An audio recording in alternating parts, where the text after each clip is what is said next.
Stop!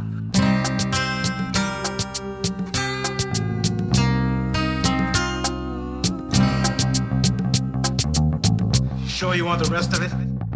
Dirty Harry Minute. Dirty Harry Minute. Dirty Harry Minute Podcast. Dirty Harry Minute Podcast. Every penny's worth. Welcome back to Dirty Harry Minute, the only podcast in the world that reviews every minute of that 1971 Warner Brothers classic, Dirty Harry. I'm one of your hosts, John. Apologies for missing co-hosts Tim and Trent, but we are guested with some wonderful guests. We have recurring guest Redmond. Hello, Redmond. Hello, Jonathan. How are you? Very good. That's good. We haven't seen you in a while. No, I feel like a bit of a fly-in, fly-out worker whenever you ask me to do these kinds of things, given that I have to feign a lot of experience and knowledge that I don't actually possess. So, look, it's always a pleasure to come and talk about pretty much nothing with everyone here. So I'm really looking forward to this, and thank you again for inviting me. The last time we saw you, Redmond, Scorpio hadn't met Harry. Oh, sorry, Scorpio and Harry had not met. I don't believe so. He was chasing shadows, I think is probably the best way to describe it, quite early on in the piece. So, and our second recurring guest is Evelyn. How are you, Evelyn? I'm good. Thanks for having me again. I think since we spoke last time, there is actually a pop vinyl Harry figurine in the works. Get out. Really? No. I will be buying that, though, if that is the case. Is there a Scorpio one as well? I hope so. And the bear cardigan. and Linguini and the bus driver and one of the secretaries? That would be great.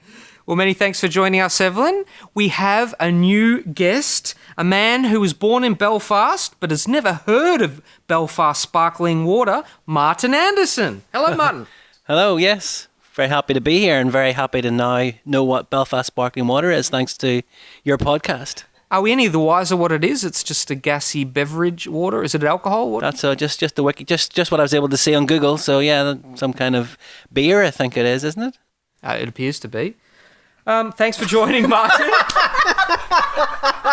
And last week we had wonderful Jerry Porter from Indiana Jones Minute. We are delighted to invite the second host of Indiana Jones Minute, all the way our first San Franciscan resident, Pete Mummett. Hey, thanks for having me. Thanks for joining us, Pete. How are you? Yeah, good, thanks. You a big fan of Dirty Harry? I am, yeah. I've been watching this movie for a lot of years. And were you born and raised in San Francisco? Not born, but I've lived here most of my life. Nice. And I understand you live very close to some of the locations we're shortly to be seeing. Yes, and some that I think you just saw. I live just a couple blocks from where the school bus gets hijacked. Ooh. Does this movie trigger you? Does this make you feel unsafe where you live? It doesn't, but it does. It's a little unsettling sometimes to watch it. Be like, oh, that's like 2 blocks from here, or that's like everything looks almost exactly the same as it did in the movie. Are police still as brutal? Fortunately not. Well, many thanks for joining us, Pete. Today we are reviewing Minute 88. The minute begins with Scorpio saying, "I'm not bullshitting and you know it," and ends with Harry tersely declaring he's got to be stopped now. What did you think of this minute, Martin?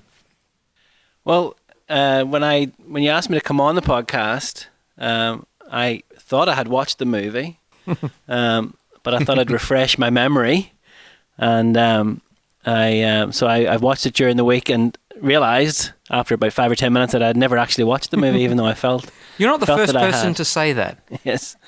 So I enjoyed it. This minute, yeah, it's getting pretty exciting.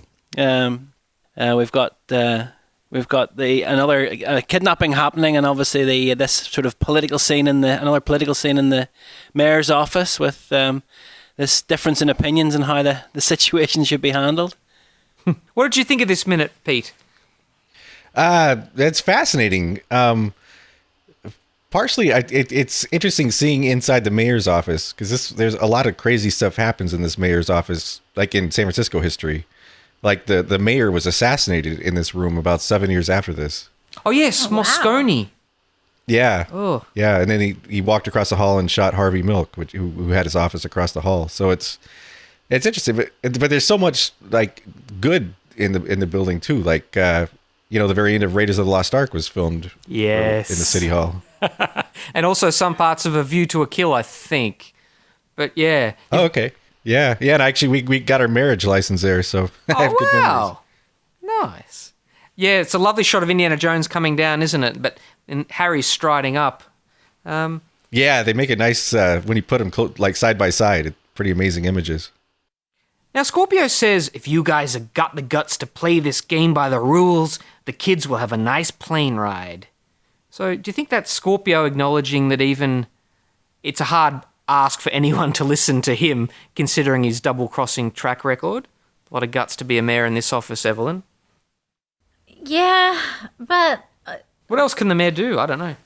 well, the mayor looks like he looks kind of defeated in this scene. He looks like he doesn't really know what else to do except there are kids' lives on the line, and he has to kind of play by Scorpio's rules, even though Scorpio is not a very fair player. I would not want to play a game of Monopoly with him. I feel like he would cheat you of all your money. He just... and also, he feels like a desperate man, and he's kind of backed himself into a corner here, and but nobody knows how he's going to react. So they're just like, okay, we'll give you what you want. It's fine. Pete, our mayors are just titular municipal officers. They don't really have any power at all. Is it do you think it's weird the mayor hasn't called in the feds? There's no one else. This is a weird situation. It's hard to imagine a mayor with that kind of power. And the fact that he's not only making all these unilateral decisions, but that he's doing them without law enforcement. Yeah. Well, he's just got the chief there who's doing nothing. Yeah. Chief's in the corner. You're like, I didn't realize he was there until he stood up and was like, hey, Harry, you want to take the bag? I didn't know he was in the room.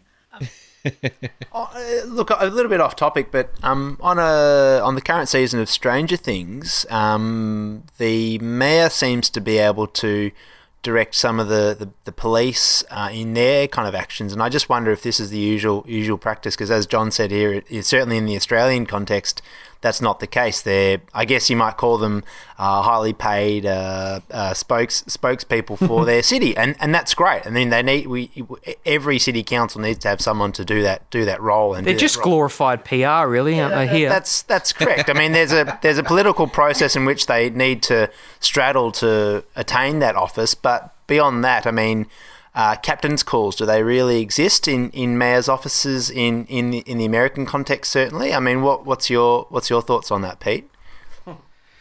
Well, I'm definitely no expert, but it would surprise me to see this level of control today. Although I think in the 70s, you might have seen a little more of that. And one question I had watching this movie is Harry Callahan sort of a fascist?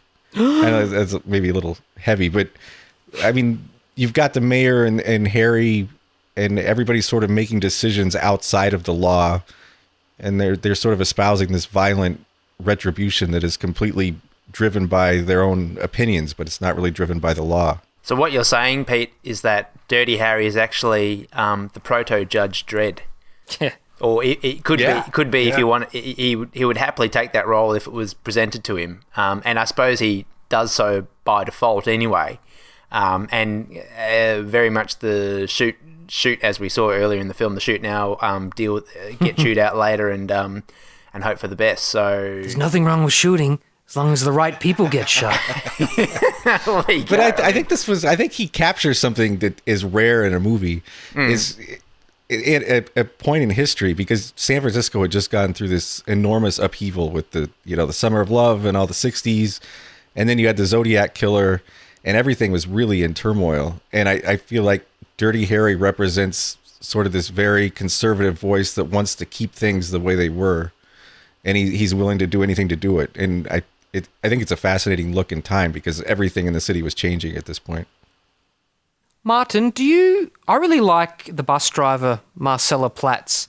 just blood-drained face. She does a pretty good role, don't you think? Yeah, she stood out for me in that, and as a for such a small character, really, in the movie. I thought she was quite an interesting person in it.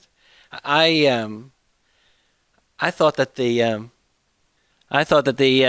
kidnapping, obviously, of the school kids was quite dramatic, and the plenty of shots of the cute little school kids singing their songs, all very sort of naive and innocent, and while this sort of drama is playing out behind them, and that's what got me thinking that you don't really get these sort of hostage situations, ransom things so much anymore. I don't really hear about it in the news now, but it seemed to be quite a big thing in the 70s. In a lot of other movies, hostage taking sort of like a second resort, like a bank robbery's gone wrong or a bigger heist has gone wrong, and they're just grasping at straws as a hostage take. Yeah. I just keep thinking about the movie Speed. I was going to say, yeah. Yeah. Because I think that's the other most famous like bus kidnapping movie out there. Pete, do you think this bus driver looks more like Sideshow Bob or Buster Keaton? Or Buster Keaton? I'm sorry, I didn't hear the second. Buster second part. Keaton. I don't know why. I just yeah. Wow, I love Buster Keaton, but I didn't see that one, but I could definitely see Sideshow Bob. Yeah. Yeah. And the hijacking thing, I think, is fascinating. Like there was a book that came out a few years ago called "The Skies Belong to Us," and it's all about. There was for a while in the 60s and 70s, there was almost a weekly hijacking. It's like someone would hijack a plane, or they'd demand to be taken to Cuba or Algeria, and it was almost always a situation that unfolded kind of like this. And you just had random people negotiating, and it's crazy. Like it seems kind of bananas now, but that was kind of a daily thing. I couldn't figure out why I wanted a plane. Like normally, when the hostage people are taking hostage, wanting planes to fly in a different country, or they're it's some kind of political thing. Where does it? Do you ever find out where he's intending to fly to, or where do we think he's going to? He wants to take the kids on a nice little plane ride. Yeah, where's he going? Yeah, where's he going? Does he mention that? No. No, he says he doesn't. Yeah. Did he ask for someone to fly the plane, or does he think he's going to fly the plane? He wants the plane fueled and ready to go, so presumably the mayor's talked about a volunteer skeletal, as Americans say, a crew. And I think he says, I'll tell the pilot when I get on the plane where I'm going. The ransom as well. I think you've spoken about this before, but in the Victorian copycat situation, they asked for $1 million, and he's only upped it to 200,000 at this stage. Yeah, so, Yeah. so You're getting a bit small, Scorpio. Do you think that Scorpio? I feel like he wants to get caught. Like I feel like Totally. he never plans on getting on that plane. I actually think he hasn't thought this through whatsoever. He actually doesn't know where he's going. He's done this kidnapping. It's like a last minute thing. He wants, I don't know whether he wants someone to take him down, or maybe he just thinks he can do whatever he wants and kind of like piss off the police and get away with it. But he hasn't thought this through. And you're right, I reckon he does want to get caught, whether it's by Harry or by someone else. Last minute, Jerry was talking. He's saying, "Is Scorpio just a sadist or a masochist?" How do you pronounce that word? Masochist. Yeah, is he both? And I'd say, well, yeah, maybe there is a part of him that wants to be caught and punished. Ultimately, I don't know. Yeah, I think so. And he kind of telegraphs, like he tells him, "I'm turning off at Sir Francis Drake Boulevard." And if you know the local geography, that doesn't make any sense. Like he's getting off of the freeway that goes directly to the airport. And he's getting off the freeway like an hour before the airport. And so he's telling them where he's getting off. So he's sort of setting this up. I feel like he's looking for a confrontation rather than an escape. Yeah. Or is that like a diversion? Like he tells them he's going one place, but actually wants to go somewhere else. This is all in future minutes, but Oh, sorry. that would suggest that Harry is intelligent enough to know that Scorpio will do something weird and meet him on that that trestle bridge. he was already breaking the rules of his own game. That he was going to do the opposite of what he said he was going to do. Yeah. So maybe he was taking the bus later kids to actually murder them all. Have an excuse to murder them. I think that's what you're actually getting at, Evelyn. By telegraphing for the fight, if you like. He wants that opportunity to do that. Well, perhaps he would invite it if it came along. Whether or not he thought it through, that's the question we'll never answer. I don't think he thought this through. Our children. Our children, he said. They've took our children. Speaking of the children, Pete, in the novelisation, they're from the Lawton Street School, which I understand is not too far away from you. Yeah, that's about 7 blocks from my house. So I live about halfway between Lawton School and where they hijacked the bus. Is it a good school? What are the kids like? Because the kids on this school bus are little shits. You hear a lot of like row, row, row your boat and Old MacDonald. when you walk Really? by. I thought it was an odd choice of a song to sing on the bus, to be honest. Sorry, that's the next minute. Sorry, John. Sorry, I'm skipping ahead. Sorry, I'll stop. Is anyone here angry that Scorpio, we see him, and, you know, he's not disfigured at all. He's got like a pepperoni-sized, flesh-coloured wound. If we Probably see it, is is a that piece weird? of pepperoni, to be honest. Like, the makeup on this show is not very good. Yeah, he's healed very quickly from the beating he got in previous minutes. Yeah, have you said how long this takes, like between his beating and where we are now? Is this a few days or is this a day? The consensus seems to be it's probably 4 or 5 days. But Okay. we just pulled that out of nowhere. Yeah. Is anyone surprised that in the novelisation, Scorpio requests deliberately, Harry, I want Harry to deliver the money? I was just going to say there, I thought that it was strange, given that he's tried to set Harry up previously, and it's become a bit personal for him, and yet he doesn't mention Harry at this point. You'd have thought he would have.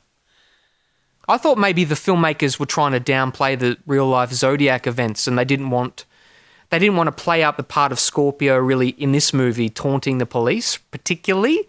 He's just having a little side skirmish with just a select few of the authorities, the mayor and Harry and the chief. All of that school bus thing is almost directly from the Zodiac Killer. Yeah.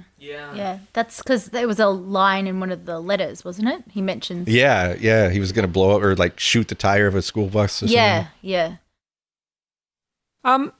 Evelyn, do you think in real life there's a school bus pulled to the side of the road with a weird guy with a pepperoni gash on his head? At least a good Samaritan wouldn't pull over and try and say what's happening. I've actually been thinking about this. I was like, why the hell does this lovely bus driver, and maybe that's the problem, she's too nice, why does she let him on the bus? Or why doesn't, I mean, he kind of just follows the kids on the bus. He just from gets in memory. really quickly. But,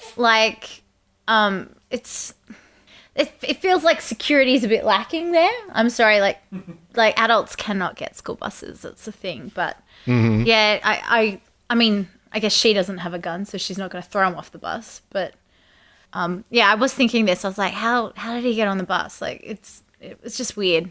If a good Samaritan was driving by and saw this yellow school bus, he's not going to have a lot of space, Scorpio, to put his Luger and his tight chinos to... everything's fine. But there are no passerbys, are there? You don't really see. Can you stop in that part of Golden Gate Park, Pete? Can you park near the bison pen? Well, wherever they are. I'm not sure exactly where that phone booth is, but yeah, I mean, you could stop anywhere along there. It's pretty quiet on weekdays. Yeah, so there was probably no one passing by at all. So it was probably easy. I don't know if it would have looked strange to see a school bus stopped and. Yeah. Because it wasn't stopped at a school. That's true. Yeah, but if a bus is pulled over next to a payphone and there's, Ronald McDonald. Yeah, okay. Yeah, no, you think someone would have noticed, oh, hey, there's some weird guy with a tape on his nose who's holding this poor bus driver who clearly looks distressed. Yeah. Like holding a hostage. I know in other minutes we've talked about Harry's lack of range. Yeah. But she is not lacking in range. She is very good at emoting and showing us what she's feeling. Like, you can see that distress. She's quite good at quite good at that. Well, I think that's one of the interesting things about the movie is that, like, everybody is so completely helpless against this guy. Like, she's in a position where she's completely helpless. She doesn't have any control over the situation, and this guy's sniping people and they don't know what's happening. And it's interesting that they portray Harry as the only guy that's not helpless. And that's because he's got a bigger gun. He's unhinged. He's unbound. Well, he wants to be unbound by the rules, as it were, which is which plays into him having some sense of control or ability to exert control. But I mean, the mayor scene is apocryphal in that these kinds of characters they are basically helpless to the winds of fate. Logging into Dirty Harry Fashion Minute, Martin. Do you like Harry's ensemble here? He's He was quite well dressed throughout the movie. I noticed. In these coming scenes, yes, this tie and very 70s brown tie, brown suit. He's very calm as he listens. He must be seething, Pete, in his mind. Like, Look at those this man. eyebrows. How could you tell? Look at those eyebrows. Look at that brow. He is just like all the anger is in his eyebrows. He's going to need some serious Botox in about a year. Like, there is a lot happening. He's up the top is very tense. Or one of those ice masks or something like yeah, that. he could do with an ice mask. Yeah, Christian Bale, American Psycho ice mask. There you go. Like, even his hair looks angry. Like, he's Yeah, combed it his hair does. finally. And Yeah, totally. Angry hair, angry brow, angry suit. I mean, you can't be happy wearing a brown suit. And I think he's got a vest on under there as well. So everything's a bit does, constricted, yeah. a bit tight. Like, he's probably feeling a bit hot under the collar in more ways than one. So Has he been? This is the minute previous, but he's got here. He's got here as if he's been called back in. Because before he sort of walked off and he seemed to be, not involved so much anymore, and then suddenly he seems to be called back in because this thing has happened, and he seems to be very well dressed for if he's just on the beat that day. This other guy and the officers, the mayor. There's the mayor and the chief, and is that the captain, the police captain, and Harry, and then there's this other guy. He's the AV guy.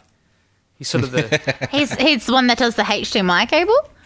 He's like the Richard. He's the one that says, "Hey, did you turn it on and off again?" Yeah. I don't see a PowerPoint presentation there. Yeah, I don't know who half the people are. Is he some? I think he's some. Like, is he a political advisor or something of the mayor or something? He's the AV guy. He's the guy that was handling the projector to project the ransom note and everything at the start of the movie. Oh, so that's actually a paid role. That's incredible. What? In the novelisation, there's a lot more hive of activity, people doing phone calls and everything. But here it's. But he's come back. He has gone and checked the identity of the bus driver. Yeah, confirmed that she. He's doing it all. I hope he's on a good award wage. He's got a good enterprise. It's the general gopher. Yeah. Because he's been helping the chief in the background counting the money as well. you mentioned walking off the job. Yep.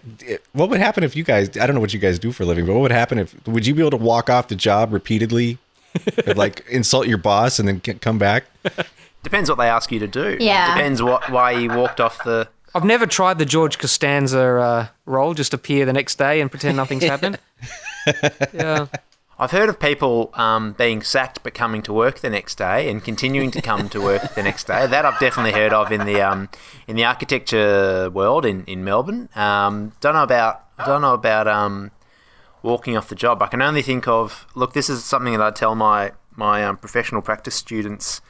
Muammar Gaddafi was understood to have hired one of the large architectural practices in England to design and document his gallows, basically. And my understanding is, this would have been in the 70s or 80s, my understanding is that the entire architectural team walked off the job. They said, we're not doing it. So the directors of the practice had to get down to the drawing boards and basically do the job if they wanted to be paid. So I don't know. It really depends what your boss asks you to do, I think. I've never I've resigned and over things like that, but never walked off the job then come back and hope that everything's smoothed over. I don't know. What about I've also never been able to do any extra judicial killings and continue my job as well, you know. So, good point. Or torture people and still be allowed to continue in my job, so I work in media, so if I get a bit upset with someone, I just walk out the office and we go down to the pub. It's the Waterside Hotel's right around the corner from us, and so it's a Highlander. So, if something got really upsetting, I would just I would just like suck it up and just go downstairs and go get a gin. Yeah. According to the novelisation, it's been a good day for Harry before he was called in here because he's just got a lead on the Buena Vista Mugger, whoever that is. Is that a part of San Francisco you know anything about, Pete? No. Buena Vista, is that? I don't know. Maybe it's just made up for the novel. There's a mugger there, beware. There's a famous cafe where they say they invented the Irish coffee. Oh, yes. That's near where the Powell Street cable car ends or something, near Fisherman. Oh, Yeah, wait, exactly. Yeah, by Fisherman's Wharf and they're kind of by the hamburger stand in this. I don't want to start picking holes in the plot again, but like the mayor clearly isn't the biggest fan of Harry, and yet he's called him back into this situation. They want him to deliver the money. If they want things to run smoothly, why would they get Harry to take the ransom money? Does the shit jobs. Comes back to this. He's dirty Harry because he does the dirty jobs. Yeah, well, no they one want else him wants to do the job, just don't do it dirtily. No, but he's the one that, stops the guy from jumping off a building and splattering all over the footpath. He's the guy that will run around San Francisco after this lunatic. Isn't it like leaving the dog to guard the pizza or something? Yeah. Like you turn him loose, it's going to be horrible. Well, didn't the mayor already get really mad for the way he botched the money handover earlier? It's interesting that he's coming right back to him. Because I think there's no one else willing to do this shit job. That's the thing. But also, there's no one else to do the shit job. Maybe they're trying to get rid of Harry, hoping that's a bit of a suicide mission. Yeah. Maybe the mayor's trying to get rid of him. I think, the legacy, the novel was based on an earlier draft of the screenplay where Scorpio is deliberately requesting Harry be the bag man. But I don't know. What's Harry looking at Bressler? He's like, what's he thinking? Evelyn thinking, you're listening to this shit? He's like throwing daggers at everyone in that room right now. If his eyes were laser beams, there would be like holes in everyone's heads. Like just the bit where the police guy comes up to Harry and is like, so, do you want to take that bag? The look Harry's giving him is like, you got to be fucking kidding me. Get fucked. Like, but the police guy is just like, so, you're going to do this for us, Harry? Like, the way he asks is so, I don't know. He seems chill. Yeah. Doesn't he seem chill? Everyone else in this room seems a little bit, like, upset and defeated. And then the police guy is like, well, here you go, Harry, since you're here, can you take this with you on your way out the door? Like, you take it, mate. Fuck. Checking in with the chief, who we have confirmed, it's part of the canon now, Pete, that he is definitely a ghost, Shyamalan style. Oh, nice. He only ever really appears in the frame with Harry, delivering his little monologues. And this is how the novel describes the chief. The chief had a smooth face and a shock of snow-white hair. His eyes were pale blue, clear, and kindly. He was nicknamed the Bishop, reflecting the respect everyone in the department held for him. He had been a policeman for a long, long time and had seen many changes in the city and in the nature of its crimes. He was by nature a thinking law officer who abhorred violence.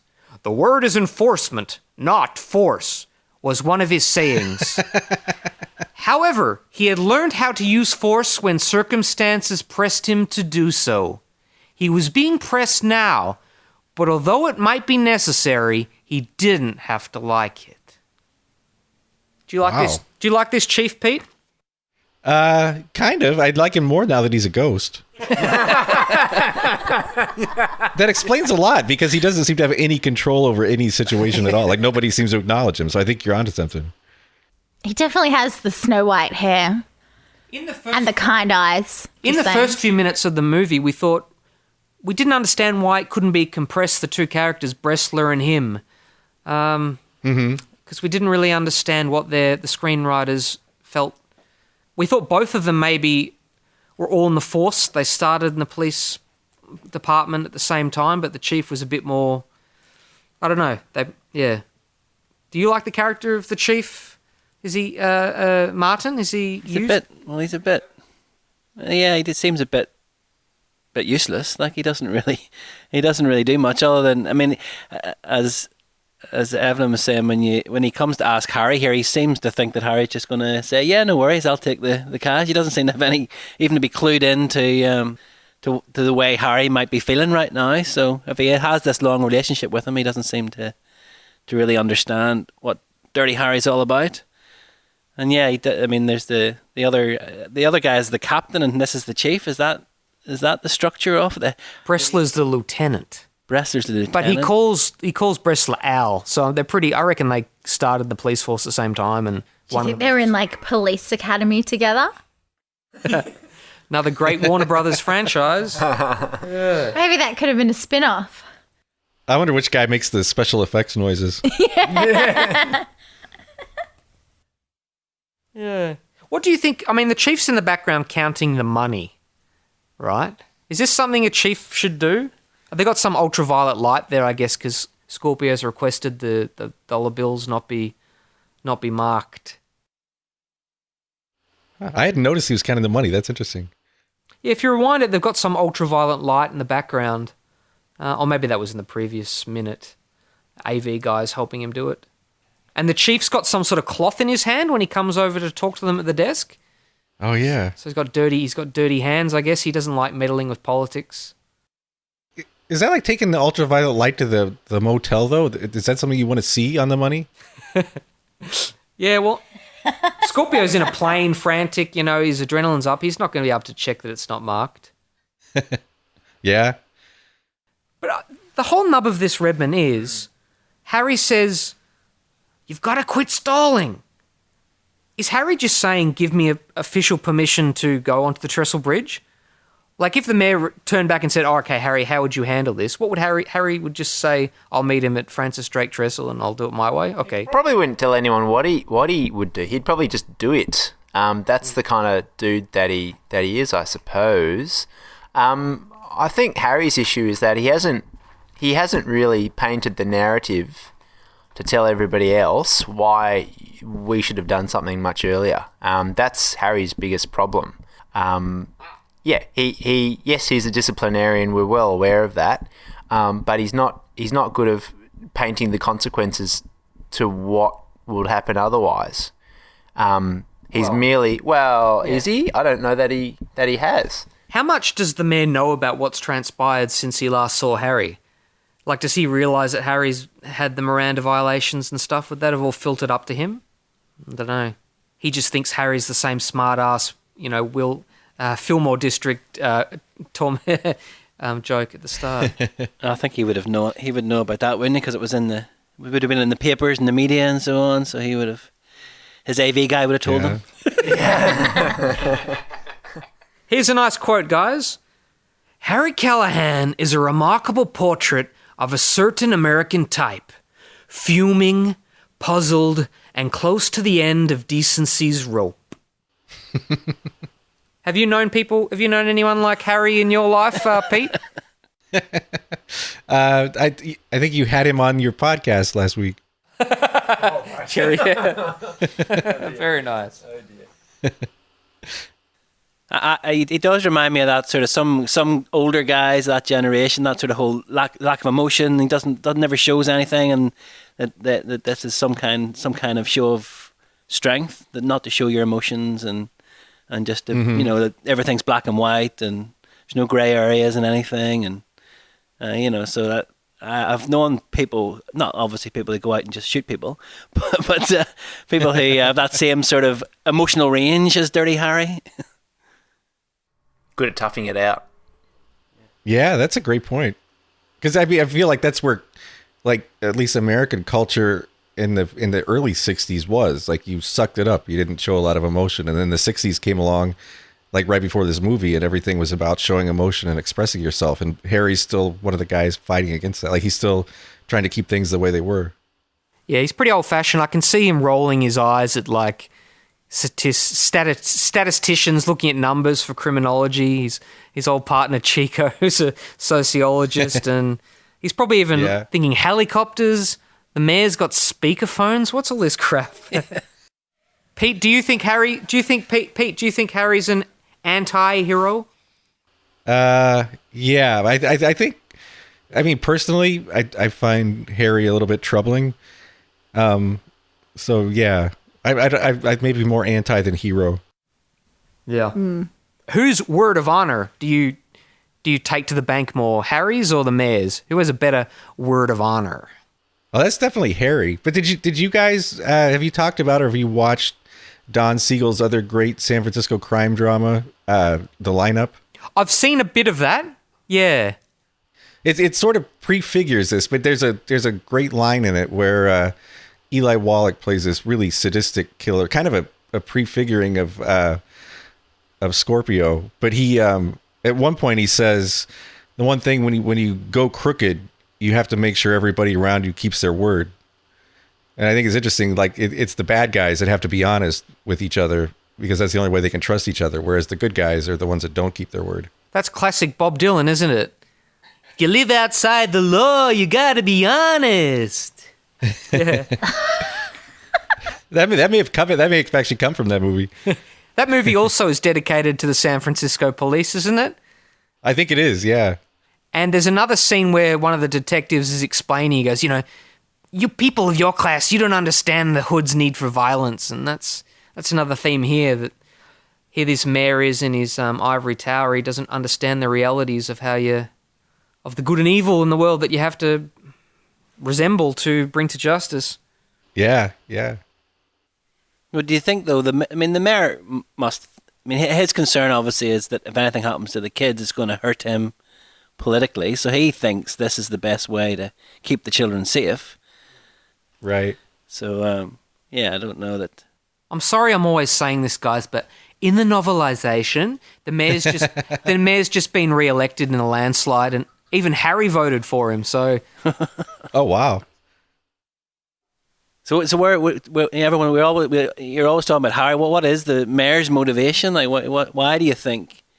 Why wouldn't the mayor just let Harry go wild? He knows of Harry's reputation in the Fillmore district, right? And I suppose the filmmakers are just saying he's a soft-on-crime liberal who just caves in. He's just the ultimate compromising bureaucrat. Unless, of course, he's just saying this loudly, but he's winking like, don't molest him, Harry. Don't molest him. Don't shoot him, Harry. Is that a possibility, Pete? I think that's kind of what he's doing. Like, I don't understand why else they would say, Harry, you want to take the money? Well, they ask him. Plausible deniability? Plausible deniability, right. yeah. Maybe there's some alternate mayor candidates in the office that are watching the mayor's every move, hence the position that he's at. Maybe the AV guy is after his job. That's right. Yeah. The AV guys put some hidden microphones, or I don't know if they had hidden cameras in those days. To catch him out. You told him to attack the bad guy. You're done. Well, guys, I think that's pretty much all I've got for this minute, unless you have any final observations, Evelyn? Or No, I think we're good. do you love the wood panelling of the office? It's coming back. What, in fashion? Like Yeah. for interior design? Oh, yeah. Oh, I guess it has. No thanks. In Aussie. Plywood, certainly. Not oak. Not oak so much as they've got in the... I just always think of that line from Anchorman where he's like, I've got lots of leather-bound books and it smells like rich mahogany. Well, Pete, can we interest you in coming back for another minute? Yeah, I'd love to. Thank you. Thank you for joining us. Martin, too. Thank you for hosting us in your lovely home. Can you come back for 1 minute? Sure, no worries. Evelyn? Yeah, I guess. Redders? When you say come back for another minute, you mean another 40, but you know what? Of course. All right, well, we'll catch you next time on Dirty Harry Minute. Minute. Minute.